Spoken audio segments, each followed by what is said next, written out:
Perfect. All right. Welcome to the PowerUp and Market Update. It is August 12th, 2024.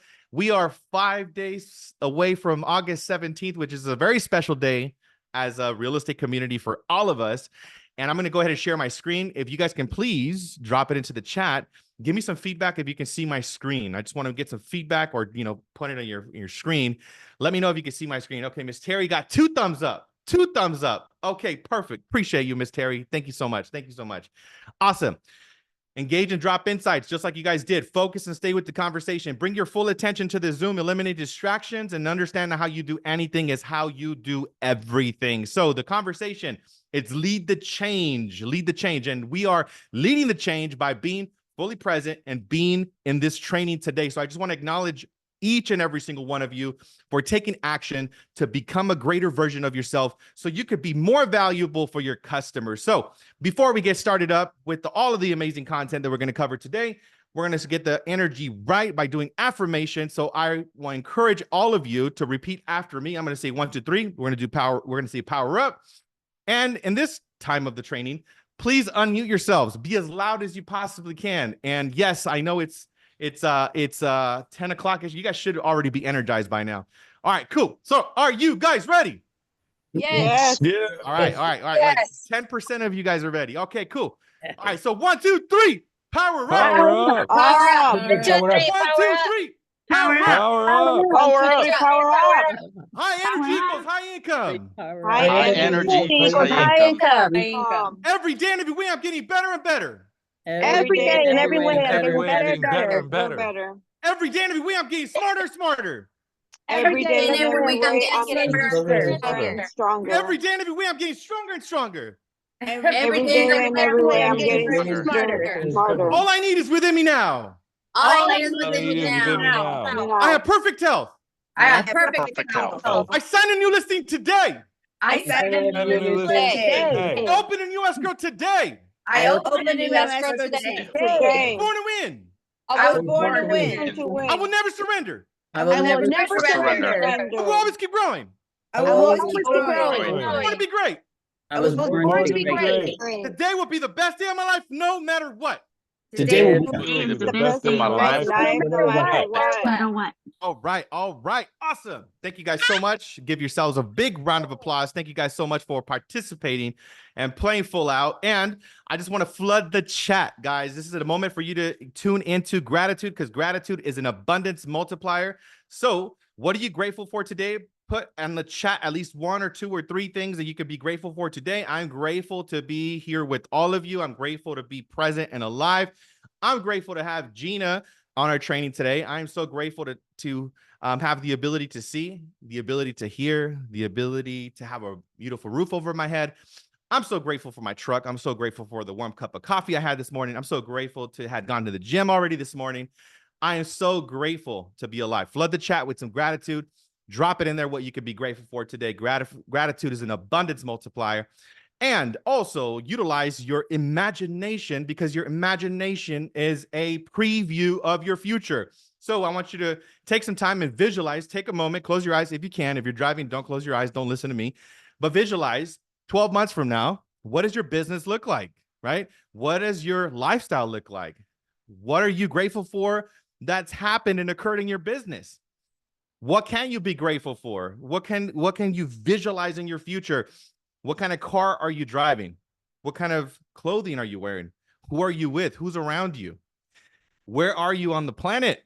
Are you traveling? How much money do you have in the bank? When you look at your bank account, visualize what kind of income have you generated for yourself? I encourage you guys to visualize like this in the morning and right before you go to bed, because most of us, right, like I used to in the past, I would focus on all the stuff that I didn't get to in the day. And then I would waste all of that imagination power and I would let it marinate overnight, for all the stuff that I didn't get done. So take some time and visualize the greatest outcome because it's cost the same. So we're going to breathe as a community really quickly here. We're just going to breathe in through the nose. We're going to exhale through the mouth. We're going to do that 6 times. And at the end, we're just going to hold and let go.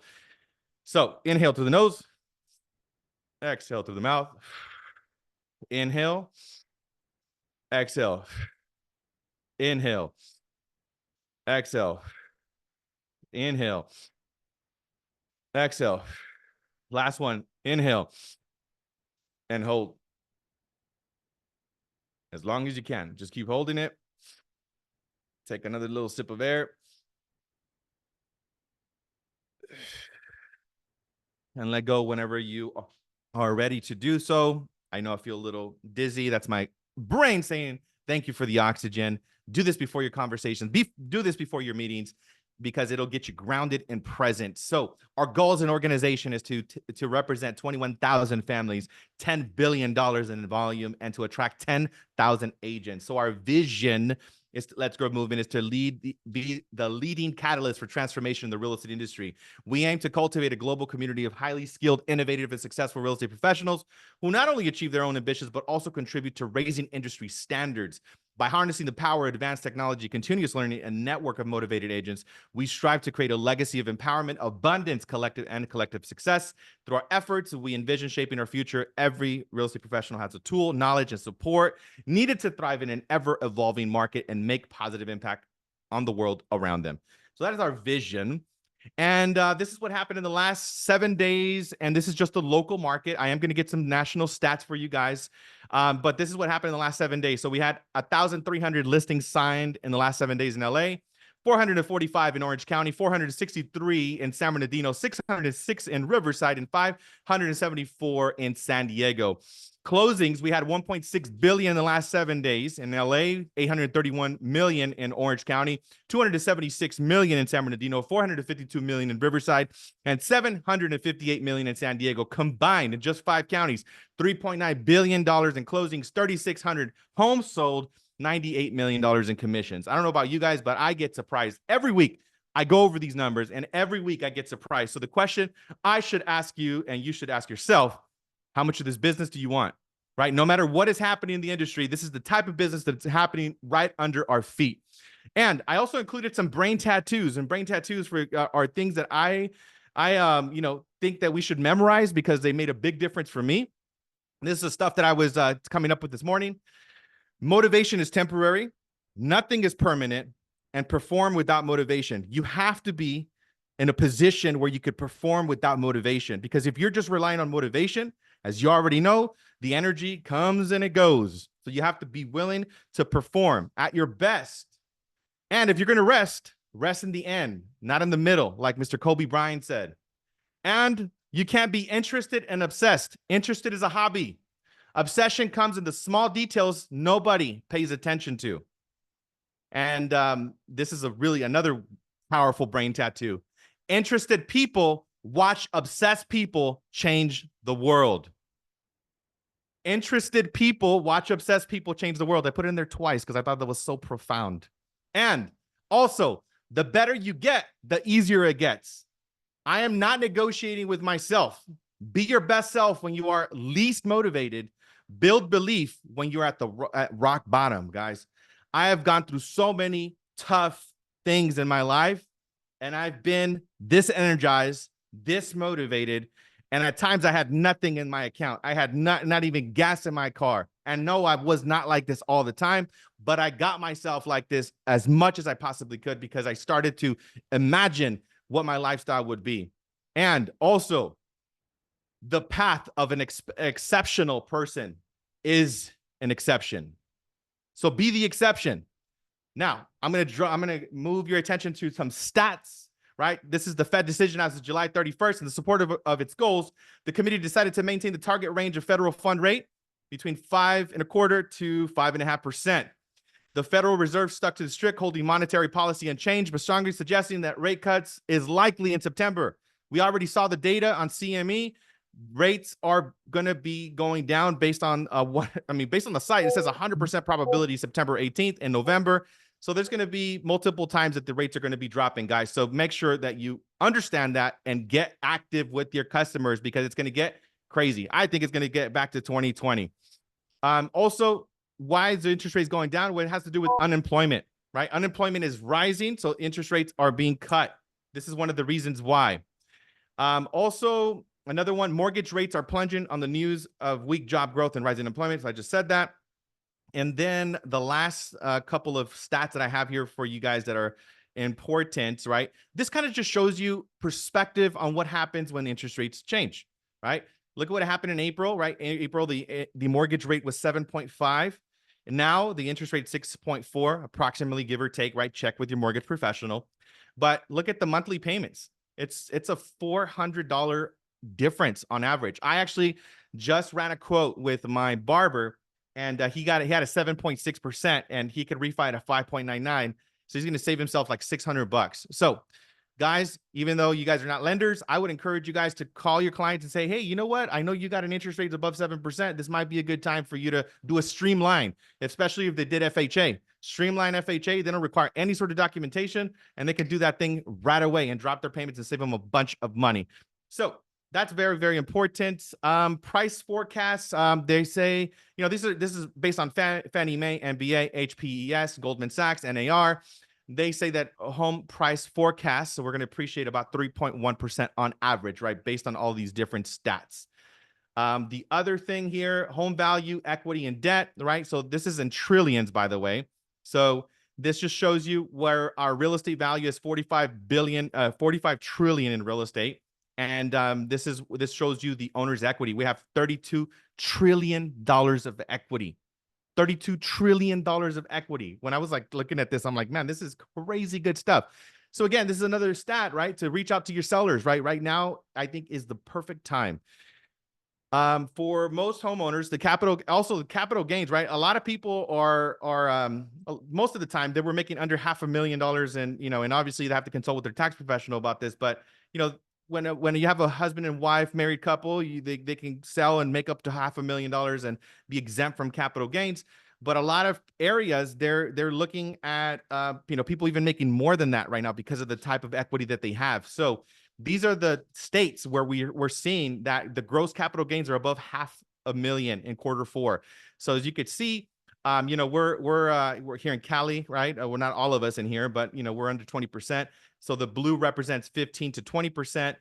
This little slighter shade represents 10 to 15%. So I'm not going to be able to cover it and go into too much detail because I want to give Ms. Gina as much time as possible, and I have a couple more things to share. So I just want to remind you guys that we have some very powerful trainings. Mr. Mo and Maria out in Bakersfield, they do a phenomenal job of doing skills mastery 8:30 to 9:15. So make sure that you plug into this training. Winner Circle Wednesday, and also the Monday Mastermind with Mr. Will Higgins this morning. He was covering everything on YouTube. Also, if you want to close the escrow like a pro, make sure you do not miss this training tomorrow with Mr. George Salazar out in the Beverly Hills market. He's a luxury agent, and he's going to show you how to close an escrow like a pro. Mr. Anthony Acevedo also is going to be doing a powerful training on Zoom on finding expireds, identifying opportunities, investors, right? So this training is also going to be extremely powerful. Miss Terry will drop in the link in here for you guys. You should have received a text and an email already, but if you didn't for any reason, she will drop it in here so you guys make sure you don't miss this. Also, anybody that wants to participate, we do have a Zillow team out in Rancho Cucamonga, Mr. Fadi. They're opening up 20 slots. So if you're anywhere near, Riverside County, San Bernardino County, parts of Orange County, parts of LA, we're looking for 20 people, and that's going to be the six-figure playbook that's happening on the 21st. And we also have a live event. Actually, this one is most likely going to change the date, so stay tuned for that.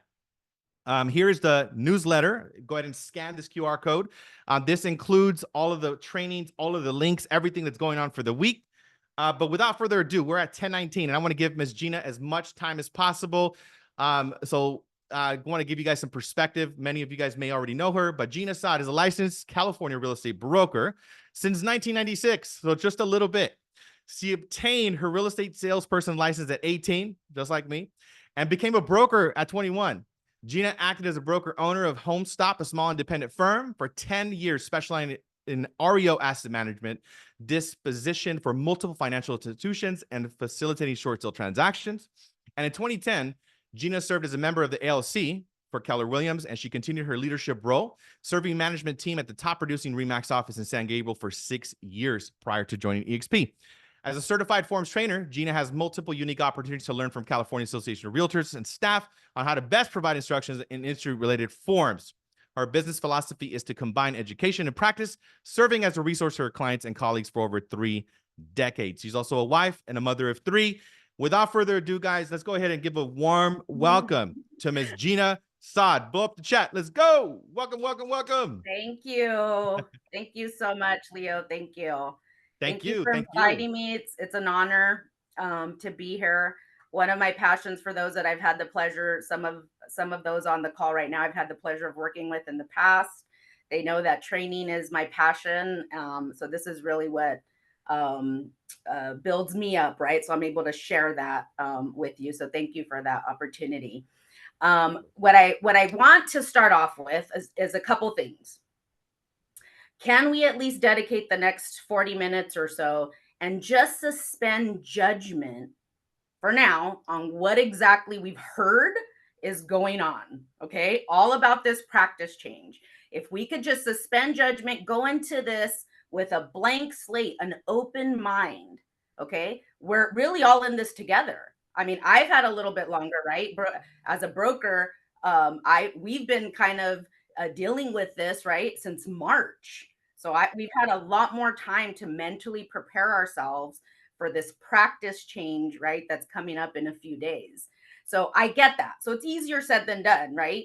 No matter what my personal opinion or beliefs are about everything, the way that I was able to really adapt to this is really by having an open mind and suspending judgment. So if I can just ask for everyone to commit to that for the next 40 minutes, there's a possibility that this change can actually be an opportunity for growth rather than just a challenge. So if we can go into that, right, go into also thinking as, hey, maybe this is actually an opportunity, right, for those that are willing to look at it that way. So here we are, right, August 17th. We've all been talking about this practice change that's coming up. Most MLSs, I'm actually a member of over 25 associations across the state of California. Most of them had already rolled out this change, right, that's coming up.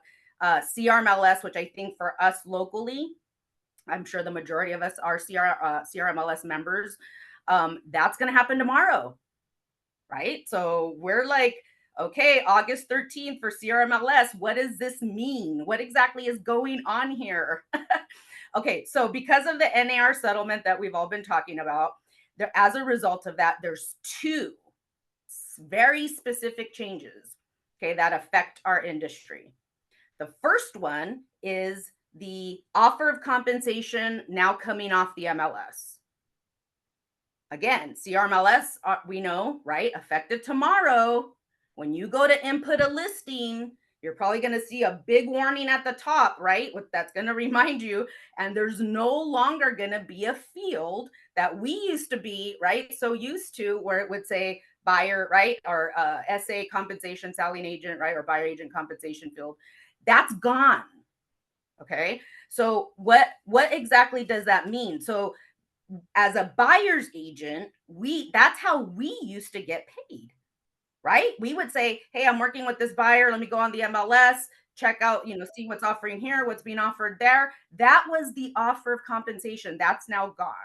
Okay, so it's no longer going to funnel from the listing agent to the buyer's agent. That doesn't exist anymore. Okay, so we kind of have to get that right and really absorb that. So we're going to talk about that. I'm going to go over the listing contract, right? Exactly, if we're a listing agent, now we're going out on that listing appointment. How does that now look for us? And then we're going to talk about, well, what does get us paid then? If we know now we're not going to rely on the MLS anymore to get paid. So how do we get paid? So that's the practice change number 2. Okay, that took place. Number 1 is commissions off the MLS. Number 2 is now there's a requirement that a broker has to have a written agreement with a buyer before showing, keywords, before touring, right? Before showing the property. Okay, so those are the 2 practice changes. Once you get everything, right? Read everything, figure out. Try to please stay away from social media. If you're relying on those real, those groups where they're all chiming in and giving all this misinformation, please don't do that, right? Because it's not gonna lead you to anywhere good. If it's not gonna make you mentally stronger, If it's not going to make you more confident and more adaptable, then don't do it. Okay. So now, if we want to just go ahead and dive in, because I know for purposes of time, we're going to start with the listing. Okay, because that's pretty much where this all is going to really start, right? Wasn't that really the whole basis of the settlement? Sellers, right? That we're saying that everyone, all realtors were conspiring and convoluting to trick them into how much to pay, right? Like they had no say in how much to ever pay a buyer's agent. Well, we know that's not true, right? Didn't we? We were the ones on the appointments going back and forth with sellers. Commissions are negotiable. Okay, what do I have to bring my commission down to? What about this? What about that? So we know that's not true, but we're here, right? So let's start with the sellers, the listing agreement. So I'm going to go ahead and share my screen. Give me a second. Awesome. And then Leo, you're going to confirm for me, Leo, that you can see the screen. I could definitely see your screen. Yes. Okay. Double, triple thumbs up. Awesome. Perfect. Okay. So residential listing agreement. And of course we don't have, I usually have a 1 to 2 hour workshop just for the listing contract. So we're not going to do that today, right? But this is what I do want to highlight here. Paragraph 2C. And it's funny because now it's kind of easy. 2C, compensation. So C for compensation. This whole paragraph right here is what, as a listing agent, right, is really the change. Okay. So if we look at C1, what it already tells us here when we're talking with our sellers, right? This is the great news. If you want to actually take this whole thing, because that's me, that's the type of personality I am. I take something and I want to try to get the most benefit out of it as possible. I'll look for everything positive out of this, right? Everyone's like, oh, everything's positive. No, what actually is positive here? As a listing agent, you only need to negotiate your side of the transaction now. Remember, we used to have to go in there trying to write 4, 5, 6. Why? Because we used to always have to mentally say, well, because I have to take a portion of that, right, and offer it to a buyer's agent. We don't got to do that anymore. All you got to do is just focus on your side. You're literally there just to go over with the seller what your fee is. You don't even have to now no longer negotiate to try to get a little more, right, or to get the max, so that you can offer something to a buyer's agent. You don't have to do that anymore. So that's where C1 says the seller side, right? Compensation to seller's broker, only seller side. They want to make sure we know that. Okay. It could be a percentage. It could be a dollar amount, right? That's all negotiable. That's really, right, what we want to emphasize to all of our clients, whether they're sellers or buyers. Commissions or compensation is always negotiable. That's up to you, your business plan, your business model, right? What you're going to charge. Now look at C2. This is different. Additional compensation to a seller's broker if buyer is unrepresented. The key word there is unrepresented. Okay. We're not talking about if a buyer has an agent. We're not talking about dual agency. That's not what this is. This is literally, is the seller willing to compensate you for the additional work that you would, and responsibilities that you would incur if you were to like take a call from a buyer and they're like, I don't want an agent. I'm not interested in signing anything, paying a buyer's agent. Can you still facilitate that transaction? Sure. Okay. But that buyer would be unrepresented. And then the question is, can you charge, or but the seller has to agree to compensate you for that additional work. And that's what that is. And again, that's negotiable. You know your time, you know what it takes and what your services are. You know what would be involved if you had to also facilitate, right? You're not representing the buyer. This is not representation. Okay. Is it going to be an extra percentage? Is it going to be a flat fee? No one is going to dictate that for you. Now, again, I'm speaking on behalf of EXP. So bear in mind, if you're with another brokerage, right? Check with your broker on their policies. I'm only speaking right from what some of our positions are. Okay. So that's really everything else on this agreement is pretty much the same. They've just it looks different because they've kind of, now they have this grid, right? We call it the grid, like an RPA now does. But there is another paragraph here that I want to touch on, and I'll try to make this quick because I know we have a lot to go through. But look at now paragraph 4C. So 4C, when it's talking about the additional compensation, because we get this question a lot, all it is for services rendered. If a buyer is unrepresented, what does that mean for that additional compensation? Remember I said it has nothing to do, right, with dual agency or representation. It's specifically just for services rendered. Okay, now the question also that we get a lot, paragraph 9, is, so Gina, what happens then when I'm with the seller and there is the possibility of dual agency? Because this contract's not going to address commission for dual agency. Remember, it's the seller side only. We have to just mentally already, right, prepare ourselves for that. So paragraph 9 is what talks about that. Paragraph 9 says there is a possibility, right, and seller consents to dual agent, but it lets the seller know right here, showing properties. It says that now we're required to have a written agreement, right, when we're working with a buyer to show properties. So seller consents. This is the consent right here to the broker entering into a representation agreement with a buyer. And if that buyer makes an offer on seller's property, then broker will become a dual agent. So it's already letting the seller know what that process is going to look like. What does that mean for you as a listing agent? You got to enter into a buyer broker agreement with that buyer, just like any other buyer's agent does. Just because you're a dual agent doesn't mean you could go automatically to a contract. You still need that written agreement with that buyer, and it's going to be treated the exact same way, written and negotiated through the offer. So I think, let me see, one more thing here. My note was that I wanted to touch on this one is unrepresented buyers, because we do, again, we're going to get a lot more of that. And this paragraph here, unrepresented buyer, pretty much says that what happens if we do get an unrepresented buyer? Well, we need to have a form, right? We need to have a disclosure signed by that buyer acknowledging that they will be, some people are calling it self-represented or non-represented. Either way, this is the paragraph that you're going to rely on to tell you what do you have to get signed then by that buyer if they're unrepresented. And then the last thing here before we move on is there's an attachment now to our listing contracts called the Multiple Listing Service Addendum. It's already bundled together with your CAR listing agreement. This is where before we were used to having it all on our prior our listing contracts, right? It was like paragraph 5 or 6. Now it has its own separate addendum. And this is the reason why I like this, is because page 1 is all the normal stuff. That's nothing new. Remember, if you're going to get excluded from the MLS, make sure you sign the form that you have to, the SCLM form. But look at this paragraph here. Paragraph 5, seller concessions.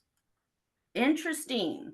So this already lets the seller know there's going to be, right, the possibility, seller, that a buyer may ask to have you pay, right, some concessions. And it talks about what are those concessions? What might that look like? And then if you look at 5B, it's a built-in, it's already automatic. We don't even need to check the box. It already says here, first, and there's a reason, seller does not authorize broker to put in the MLS that seller's willing to consider offers asking for concessions. Interesting that it defaults to not authorize. Maybe because the seller is probably, hey, bring me offers, right? We don't need to put it out there. Let's see what offers come through. Or the seller can authorize you to put on there sellers willing to consider offers with concessions. I think CRMLS made it really clear. Theirs is just going to be a yes or no, right? Is seller, the field is now in MLS going to say, is seller willing to consider concessions? Yes, no. Okay, no amounts. That's the whole point. It's all negotiable, all negotiable. Don't take that negotiable power out of the seller's hands, right? Let's leave it all negotiable. So that is really, and of course, that's a very short summary, but that is really, from a listing agent's perspective, what's the result of this practice change, okay, from the listing agent. Now, we get this a lot. What if I'm having an open house on my listing? Do I need to have every visitor sign a buyer broker representation agreement? No, you don't. You're there as the agent of the seller. Okay. So your agency duty is to the seller. They can view the home. CAR put out this form, which I think is great. It lets the visitor know, right, that you're not their agent. However, it says, what if you do want to make an offer? Well, then we're going to have to have a separate conversation. So when you're having those open houses, they can see the property. We hope, right? And we'll ask them hopefully to sign this. They technically don't have to, right? But this at least is something, we get this a lot. What do I do now for open houses? Well, here we go. Here it is. Okay. So that's listing agent, right? What we need to do. Oh, if you have existing listing agreements, please modify those, right? So if you're not currently in escrow, meaning you're unsold, get those modified ASAP. It's different now. Your contract's different now. So make sure you modify any existing listing agreements. Okay, so now we understand that as a buyer's agent, we need, because of practice change number 2, we need to have a written agreement with a buyer before showing a property. So we have options as well. Okay, so we have options on these. This buyer, the BRBC, which is this agreement that you see now. Leo, can you see it on your screen? I see the buyer's representation and broker compensation agreement. Perfect. Yep. Yeah. Okay. Yeah. So that's And what Gina, you just will to clarify, just because yeah. we had the question, I know we're going to get to them at the end, Yeah. but this only applies. It says here if it's an escrow, it doesn't apply, right? If people that are in escrow right now. That's correct. Yeah, exactly. So it's kind of like you get grandfathered in, Okay, right? perfect. Yeah. So that's a good question. Yeah, it's technically it's unsold. So if you're not sold, get your listing agreements modified as soon as possible. Okay, so the BRBC. This is what this looks like here. And this is now, I would say, fairly new for most agents. There's some agents that have always been working right with BRBCs, meaning they've always asked their buyers to sign a contract. I could tell you right now, in 30 years, I was not one of those agents. It was part of my business model, right, to have a buyer sign a contract. But I really, now that I understand, right, what's going on here, I now, and I really like that we have options, guys, because even though this agreement, there's some people don't feel comfortable with it. It might feel a little overwhelming. Well, you also have one, and I'm just going to go screen to screen real quick, but you also have one that could be just a property showing. That's the one that you see right now. Okay, so you adapt it to your business model, right? So if you're barely getting used to, right, incorporating these type of contracts in your business, you might want to work with just this PSRA form, right? It could be for one specific property, up to 3, but that conversation, right, might feel a little easier or more natural, right, than jumping into the BRBC, which is what we see here. Now, the question about the BRBC that we get the most, because again, we can't go over the whole thing, is it's not to exceed 3 months. Okay. So these buyer broker contracts cannot be for any more than 3 months. You can extend them for another 3 months. But the initial contract, okay, I just highlighted that there. It cannot exceed 3 months. But if you're working with an investor buyer, like their core LLC, it doesn't apply to them. So it only applies to individuals. Okay, and then I would say here, now this is where we talk about compensation, right? Fully negotiable, right here, amount of compensation. You got to decide, right, what your business model. We are going to start to see flat fee buyer, right? Buyer representation. We're going to see percentages as always. We don't dictate that. You as the agent, and again, check with your broker if you're with a different brokerage, but we give that flexibility to our agents to determine what that fee is.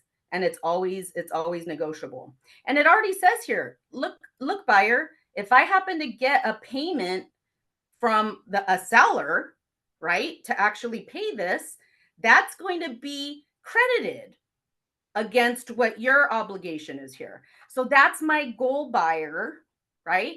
My goal is to negotiate the contract, because historically sellers have always paid commission, right? So we're going to do that, but now we got to do it through negotiation of with the contract. And that's what I'm going to do now. I'm going to negotiate now for the seller to pay that fee. And if you look here, right, it takes a lot. And I encourage you to join one of our in-depth trainings, because we literally go over, what happens when a buyer can't pay it, right? Right here, it talks about that. Paragraph G. Buyer could actually check off, buyer does not have sufficient funds to pay the broker. Wow, right? And it tells us, paragraph 9. Paragraph 9 explains to us, so what happens in that situation? Well, if we go to paragraph 9, it tells us, right here, that in that case, we have to, this agreement, this whole buyer-broker agreement is contingent then upon the seller paying us. That's really the only way. So the buyer, right, it's full transparency. Buyer could say, look, I understand I'm required now to sign this contract, right? Because that's the way things are nowadays. But I got to tell you, I don't have the money to pay it. Okay. We check off that box and we go here and we say, this agreement, right, only applies if we could get the seller to pay for it. Okay. So it tells us and it prepares us for those conversations. 15 and 16, the last page here. Remember, this contract it defaults to non-exclusive, and we get that a lot, right? Non-exclusive, exclusive. I want to be exclusive. Well, now even with exclusive, it does require this additional acknowledgement. They got to initial it. Either way, it still can be canceled unilaterally with a 30-day notice. So if you're one that's like, I want exclusivity, right, with this buyer, I have to get paid no matter what property they buy. Okay, well, either that's fine.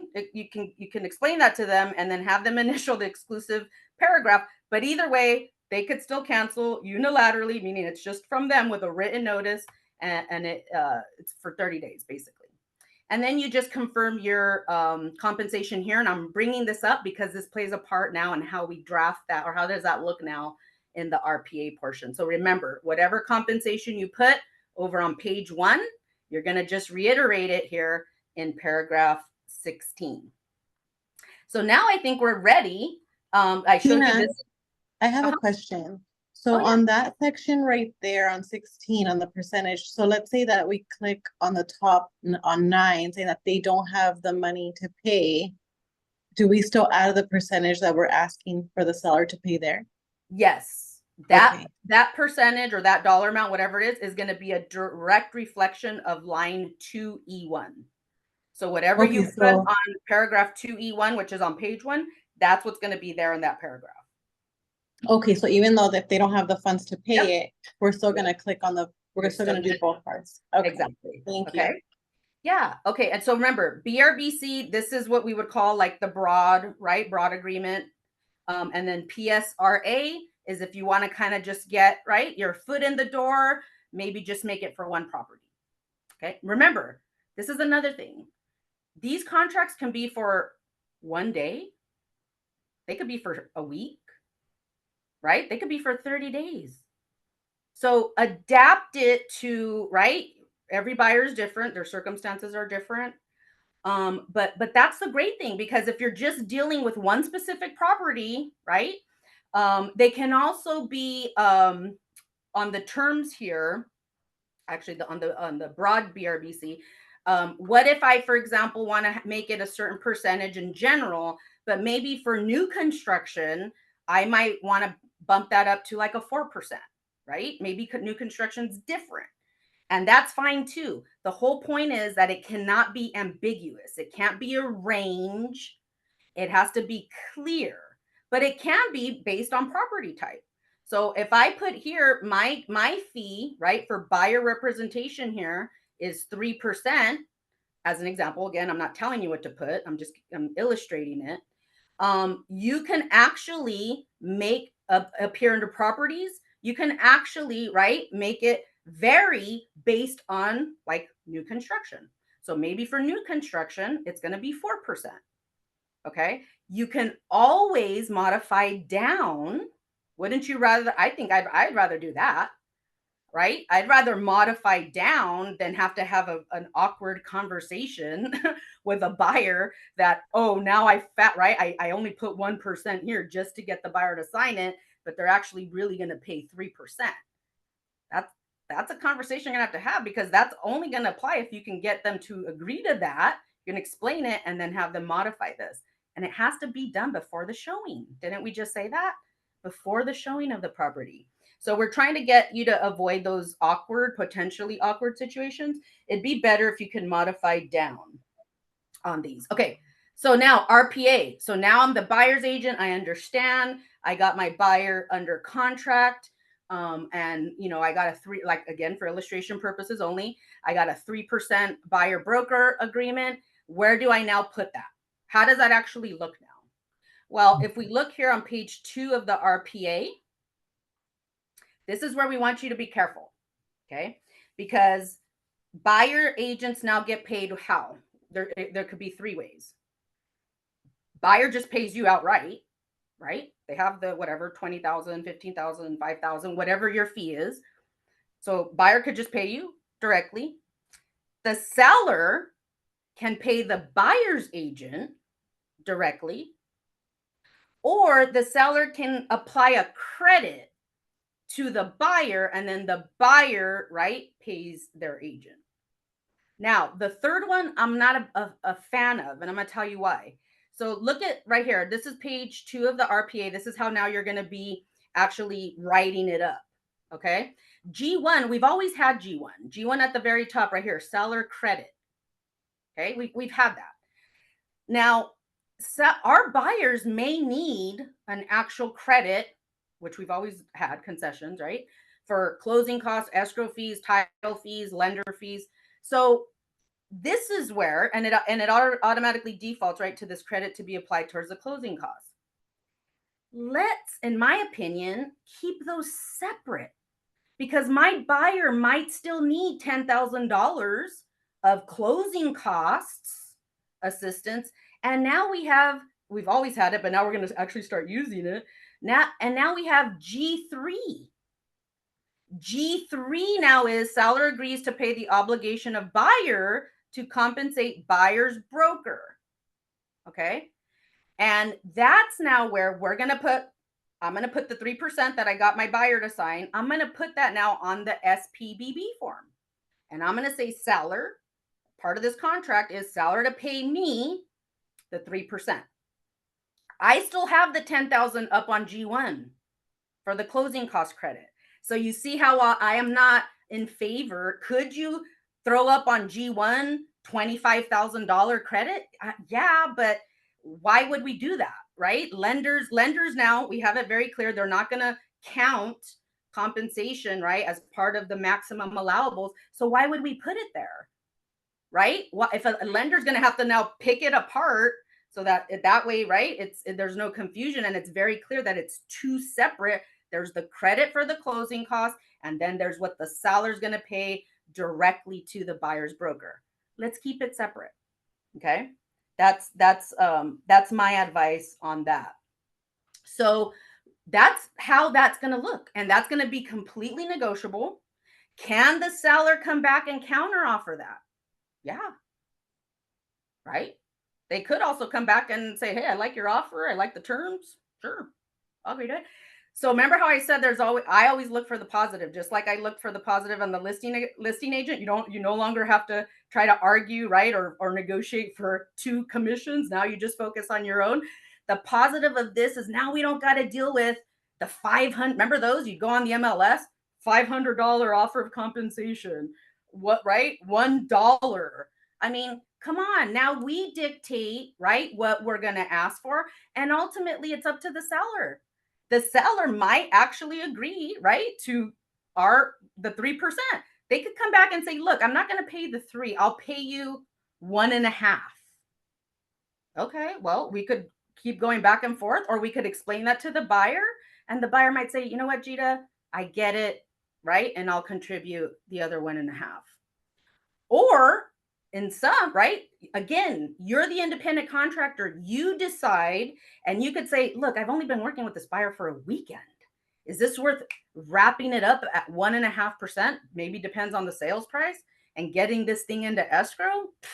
I'll do it. You modify now your buyer broker to 1.5% for this specific property, and you get into escrow. Okay, but you control that. You're the one who determines that, and of course your buyer, right? Because you have to have that written contract. So that's where it looks like on the RPA. I did want to leave some time for Q&A. So Leo, if we wanted to do that, how's the chat looking?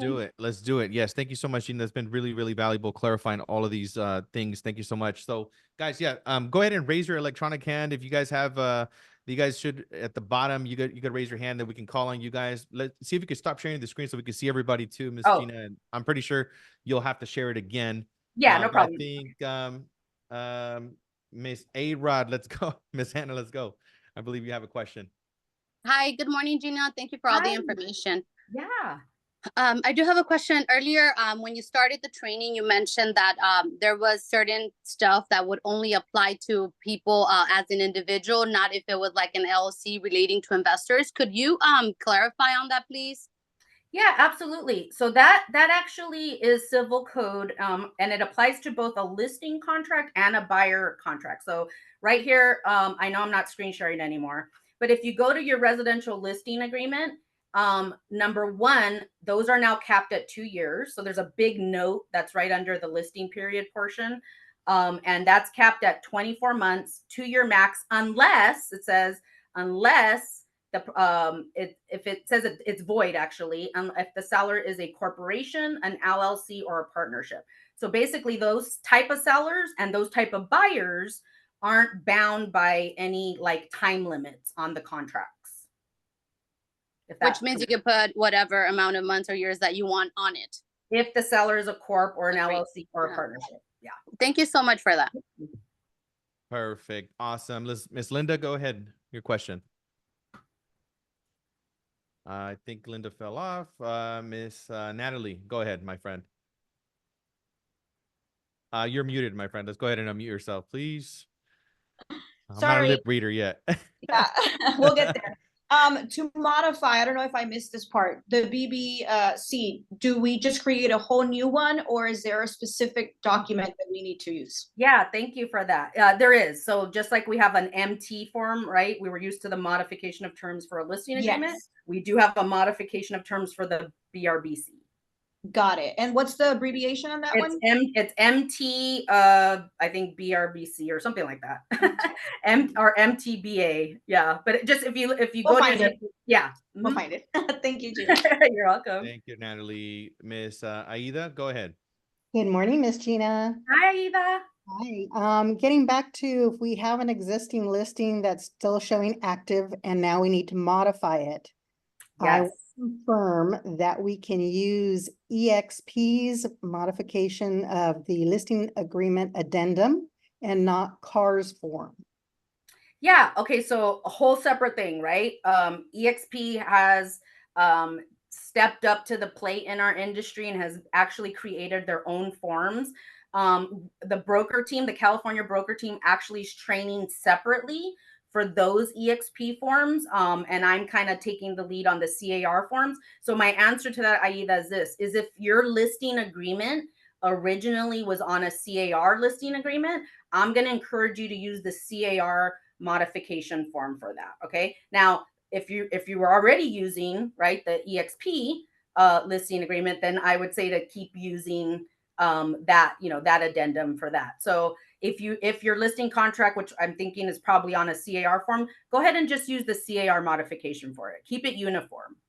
So if I already sent it out with the. Oh, that's fine. No, that's fine. Lexi, That's just what, yeah. my No, original is car, I'm not gonna get flagged in no, escrow. no. It's still a binding contract. But that would just be my recommendation. Yeah. Okay, thank you, Miss Gina. Yeah, you're welcome. Awesome. Thank you so much, Aida. I think there is before I know Alan and Claudia are here. Peter Patel raised his hand, but he couldn't do it electronically. But go ahead, Peter. If you are there, go ahead and unmute yourself, Mr. Peter. All right, we can come back to Peter. Go Okay, ahead, there you Alan. go. I'm sorry. Oh, there you are. There you are. Is it okay? Yeah, Gina, thank you so much for the tutorial.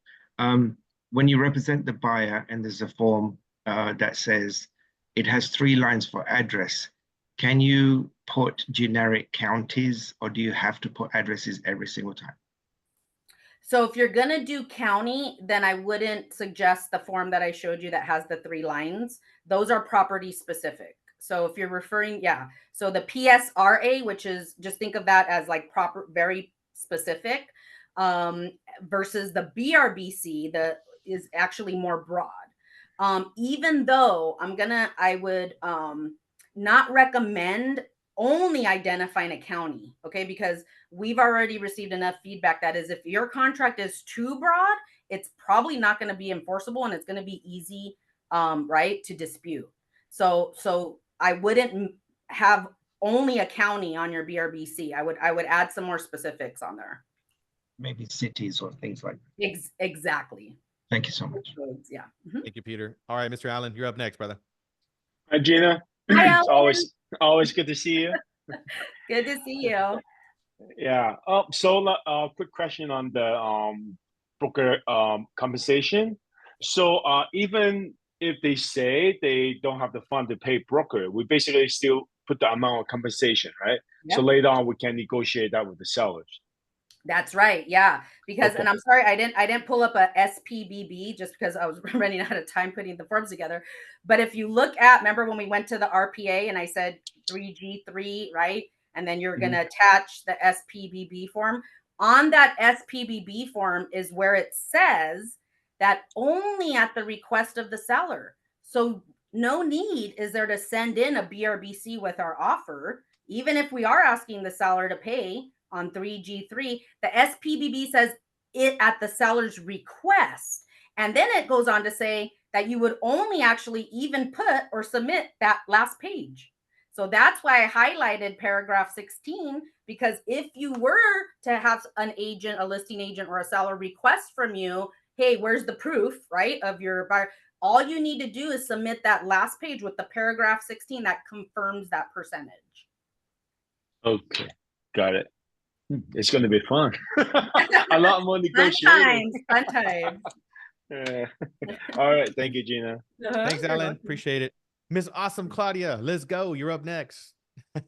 Thank you so much. And I'm sorry if this sounds like not the smartest question, but with regards to the RPA and that section where it has like you check off for the SPBB section, if we're using EXPs, buyer broker agreement, then we check that one and that's okay to use instead that form. Because I was like, I put it in the other part where it says like addenda or something like that, and I name it there. And so I wasn't sure which way is the correct way to do it. Okay, so that's a really good point. Thank you for bringing that up. Just keep in mind those EXP forms, those were created for nationwide. So what we have in California, those agents, right, maybe in another state might not have even had an SPBB form on their purchase contract. So EXP created those, right, to try their best effort, right, to help those states that didn't even have anything that said seller to pay buyer's broker directly.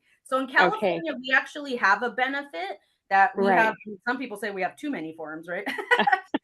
So we actually have the form that's needed. So use that form. Yeah.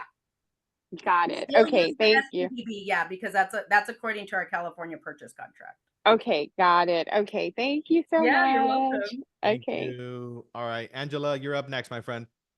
Good. Let me see. We're still morning. Good morning, Gina, Leo. Thank you so very much for this. Gina, I know you've answered this question. I know it's just like Claudia said. It may sound silly, but I have to ask it. So I already have a listing agreement. I intend on doing my open house this weekend. You know, it's already signed and everything, and it was done through the CAR forms. So what you're basically telling me is go back through the CAR forms. Don't mix up the forms between EXP and CAR. Yeah, so if you already used, remember, a listing contract after or post July 24th, you're good. Like, it already has all the compliant verbiage. So when I was talking about modifying listing agreements, that's anything pre July 24th on the RLA, because that, remember, that's when, if you remember, CAR released the new listing agreement. Yes. So really the only listing contracts that need to be modified are those prior to July 24th, because they had the old verbiage about, you know, splitting up the commissions. So yeah. I'll look at mine, because you know what? I think I did it probably around that same day. So anything before July 24th and after, if it was signed before July 24th, because we have that would be the correct document, but after July 24th. Yeah, look at the version. Yeah, so if you look right at when you pull your listing contract, it should, if it says revised July 24, you're good. Yeah. Okay, and then so revised July 24. Otherwise, if I did it before, that means I need to do, you said, an addendum. Yeah, so use what in my opinion is a simple, there's more than one way to do it, but I would recommend DMLA. That's the abbreviation for the modification for your listing contracts. Yeah. So, and that'll take care of it for you. Okay, DMLA. Yep. Thank you so very much. Yeah, you're welcome. Perfect. Thank you so much. And Hilda, I believe you have a question as well. You're up next, my friend. Going once, twice, and Miss Christina, you're up next. Okay, so on the buyer broker agreement, Gina, you mentioned something about 1.5% if it was just a weekend. Can we put a variance like, hey, if you buy a house within the next month, commission will be this. If it takes you longer, then, or base it on the number of properties. If I show you 3 houses, I'll charge you 1%. If I show you 10, it's going to be 2, or more than 2. That to me, and I'm not a consumer, sounds really complicated. If as a broker, my mind, it's taking me a little while to wrap my head around that. I would probably stay away from that. Hey, by the way, I'm going to see you tomorrow, right? We're doing a training. Yes. In Redland. So yeah, I think we can accomplish the objective probably a little different. We could probably talk more about that tomorrow. I think I have an idea of what you're trying to accomplish, but remember, it has to, these are the key words: easily ascertainable. And I'm sorry, for some reason that just didn't sit very easy with me. Well, I just think it would be, in my mind, if you buy one, like if I show you 3 houses, right? It's the time factor. And I think also in a buyer's mind, it'll be like, hey, if I'm not really, if I don't like what I see online, I think it'll force them to do a drive-by first. If there's an open house, go to the open house instead of, dragging me out. So what I think maybe that looks like is the property showing, the one, like you said, 3 properties with the rate. And remember, it only applies to those properties anyways. And then your discussion, then if those 3 properties don't work out, now we're going to have to talk about a different type of agreement. Okay. That's what to me sounds, I think that's what we're trying to accomplish here. But we could definitely talk more about it tomorrow too. Perfect.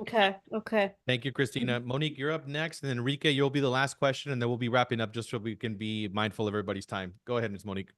Hi, Gina. Hi, Monique. A quick question. So you mentioned the CRMLS, it changes tomorrow. Is there anything we need to do ourselves on the MLS, or they're going to switch it up and remove it? Yeah, you could get a head start and go in there, and some agents were already putting it to 0 once they modified their listing contracts. Or if you don't do anything, it's just not going to be there tomorrow. Okay. So yeah, so either way, it gets wiped out. Okay, thank you. Thank you, Monique. Enrique, go ahead, my brother. Thank you, Leo. Again, I appreciate everything you guys do for us, and I appreciate you, Gina, as well. Yeah, thank you. Two quick questions. Right now I'm in escrow, contingent on my buyer seller to get an escrow. Do I have to do anything if we're in escrow and I'm just waiting for my buyer's side to sell their property? We contingent on them selling their property in Victorville. So I'm assuming on the property that they're selling. So are you the listing agent? So you're the listing agent on that property? I'm the listing agent on my property. My Okay. buyer is selling their property. So we're contingent on them selling, and they already have offers. They're just kind of like tightening things up. Do I need to do anything on my end or just wait So for take a us look at that listing. Yeah. So first of all, take a look at your listing contract, right? Because the same would apply. So if you're, but you're an escrow on that one, right? Correct, on mine.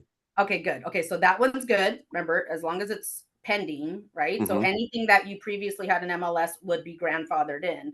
But now on the transaction where you're representing them as a buyer, are you under contract on that one too, or you're still looking for a replacement property? No, that's the other side. I'm a part of that. Oh, okay. So I'm just the listing agent and I'm an Got escrow it. in my So just focus on your listing. Yeah. So if you're an escrow, Awesome. you're good. Everything got grandfathered in. Okay, cool. And then last question, another one. I have another one in Altaloma, but they're paying commission on we agreed that they're paying on the both sides, 2.5. Do I have to do anything? So print up the like today, Uh-huh. right? Because tomorrow it's not going to be there. So go in the MLS, print up that MLS sheet, and you're fine. Awesome. Thank you guys. Appreciate you guys. Thank you. Awesome. Thank you. Appreciate it. There is two questions, Gina. I'm just going to read them off to you on the chat. Okay. So there, Ada said, does the listing agent have to have a form signed if they can arrange an open house, but are not the host? That was like regarding open houses, I guess. I think Aida, are you referring to if you're not the actual listing agent? No, that I am the listing agent, but I'm not hosting the open house. So I work for the seller, but if I ask another agent to host my open house, they don't work for the seller. Okay. There's So something they need to sign. so again, as long as it's an EXP agent, that's okay because the contract's with the broker. So that's fine. Any agent operating under the broker, that's why we have dual agency. Have you noticed that? Even though there could be two separate agents, but if they're under the same brokerage, it's still dual agency. So that's fine as long as it's an agent within the same brokerage, and they're going to have to treat it the exact same way. If they can show the property, but if their conversation starts turning to any sort of representation, talking about pre-qualification, that's the trigger. Working with a buyer, that's the trigger to now talk about an agreement. And so if they're not an EXP agent, we actually only allow EXP agents to hold open houses for us. Okay, perfect. Thank you. You're welcome. Perfect. Hey, Gina. Perfect. Do they have to be at with my team? Remember, we had to get people at the same brokerage. Is that the same issue? Because we have 3 or 4 different brokerages, EXP brokerages. Yeah. So you're saying for open houses? Yes. So we might have a little bit of leeway because we do have EXP's thought of everything, right? For us, we do have an affiliated business, right? Arrangement. We have all clients always sign those where it affiliates all the brokerages. But I'll get back to you for sure, Will, on that. But I think we're good on that, but I'll find out for sure. Okay. Cool. All right, guys. Ms. Gina, thank you so much. Everybody else, if you have additional questions, go into the broker room and then also send out Gina a message on Workplace. Yep. You guys definitely have that tool available and accessible to you guys. One last announcement before we wrap up as well. I forgot to mention this, but Limaidi is going to be out at the Women's Impact Network in Austin, Texas, August 19th and 20th. So I just wanted to drop this in there. It's going to be a very, very powerful event. And I'm going to drop it here into the chat as well, just so everybody has access to it. It's going to be a really powerful training. So just wanted to give you guys that additional context. I forgot to share it earlier. But again, Gina, thank you so much for your time. Really appreciate it. We love you and appreciate you. Thank you for your time. This has been extremely valuable for me. So awesome. Let's go out there and sell some real estate. Let's get it. Bye, guys. Thank you, guys. We'll see you tomorrow, Gina. Thank you. Thank you, guys. Thank you, Leo. Appreciate you always. Appreciate you guys. Thank you so Thank much. you. Thank you so much. Appreciate you guys.